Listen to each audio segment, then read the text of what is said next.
کیا اللہ جو کرتا ہے وہ ہمیشہ بہترین کرتا ہے؟ کبھی تم نے سوچا ہے کہ ہم اللہ کی رحمت پر بھروسہ تو کرتے ہیں، لیکن جب وہ ہمیں ہمارے مطلب کی چیز نہ دے تو دل میں سوال آ جاتا ہے، اللہ نے میرے ساتھ ایسا کیوں کیا؟ میں نے تو نمازیں بھی پڑھی، دعائیں بھی کی، پھر بھی یہ سب کیوں ہوا؟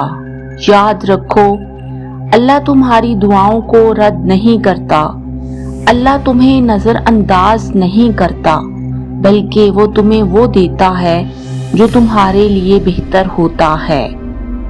قرآن کہتا ہے، ہو سکتا ہے کہ تم کسی چیز کو ناپسند کرو اور وہی تمہارے لیے بہتر ہو۔ ہماری نظر صرف آج پر ہوتی ہے، لیکن اللہ کی نظر کل، پرسوں اور پوری زندگی پر ہوتی ہے۔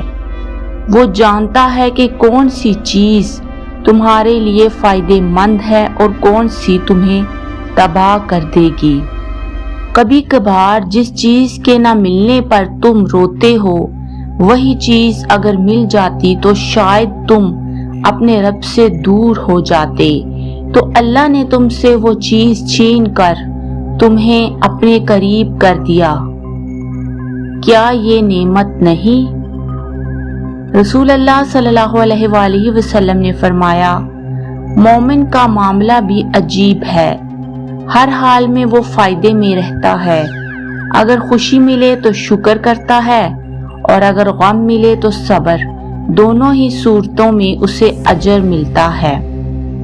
اب خود سوچو، تم نے کسی چیز کے لیے دل سے دعا مانگی، وہ نہ ملی، تمہیں دکھ ہوا لیکن تم نے صبر کیا، تم نے رب سے شکوہ نہیں کیا، رب نے وہی صبر، وہی برداشت تمہارے حق میں عبادت بنا دی۔ یہ ہے اللہ کا نظام، وہ تمہیں وہی دیتا ہے جو تمہاری آخرت کے لیے بہتر ہو۔